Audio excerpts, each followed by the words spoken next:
What's going on, everybody? Your boy Big Play Ray, and today we're going to talk about arms. I get a couple of emails each day about what's the best routine for arms, or how to get bigger arms. So here we go.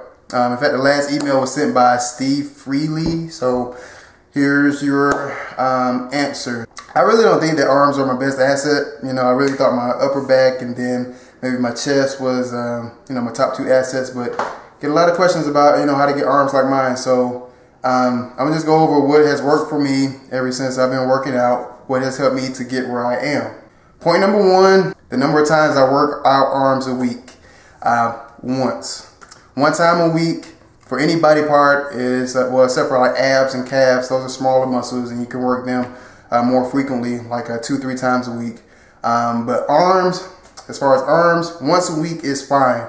Now, if you want to work them twice a week, that is also okay, but you have to make sure that you are rested for the next workout.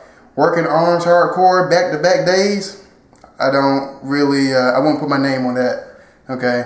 There's at least 2 or 3 days in between. If I have hit them twice a week, and if I hit them twice a week, then there's always 2 or 3 days in between my arms. And that's 2 or 3 days whether I hit them biceps or triceps by themselves or together. Before I hit it again, it's definitely 2 or 3 days in between. If I'm in there doing just an arms routine, then the longest you want to be in there is an hour. If you're by yourself, an hour is tops. If you got your good routine, it really shouldn't even take exactly an hour, but even if you have a long rest period and you're talking a little bit, then an hour is tops. This right here might be a little difficult, but because I don't have the actual regular tape measure that I want, but I actually didn't get a chance to go to the gym yesterday like I thought I would. I'm going today. So this is after me being sick, losing 5 pounds, 4 or 5 pounds. I was 212, now I'm 207, and I haven't been to the gym in 8 days. But let's see where we are. Oh, this is not going to go as good as I...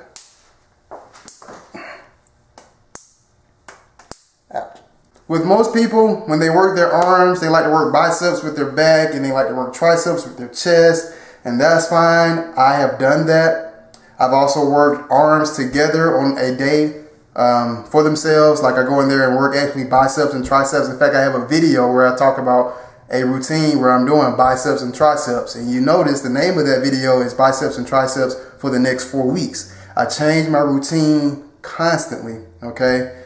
At minimum 4 to 6 weeks, I'm changing my routine, keeping my body guessing, keeping them in confusion, keeping them in a state of growth. Let's see here.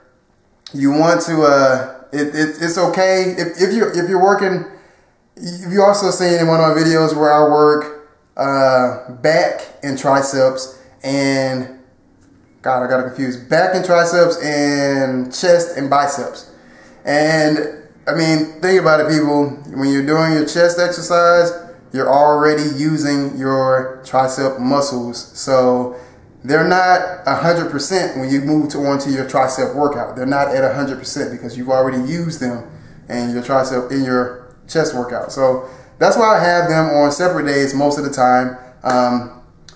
My most favorite actual routine for arms is when I have them triceps on back day and biceps on chest day. That's my most favorite type routine.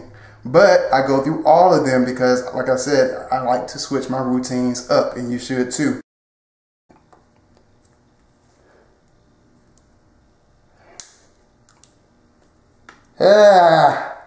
Freaking fracking. Where's an extra set of hands when you need them? Alright.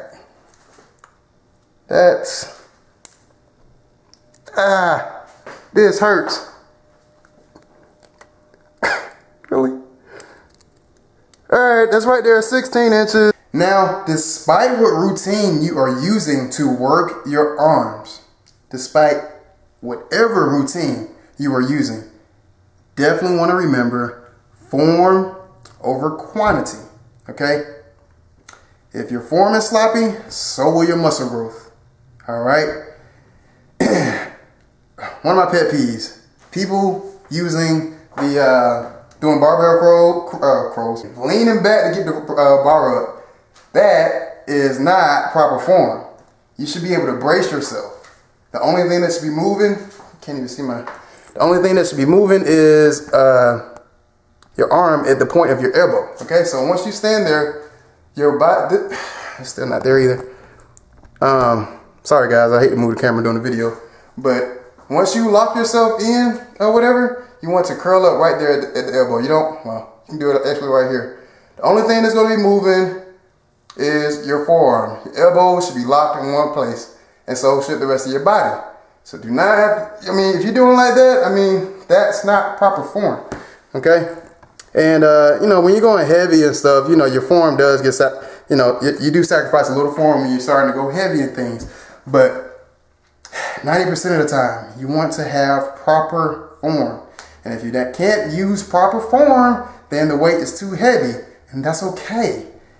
The thing about bodybuilding is to make sure that you look like you can move a lot of weight. So you don't necessarily have to move a lot of weight. Along with changing my actual routine, I also went from phases of low reps, heavy weight, and high reps, lightweight.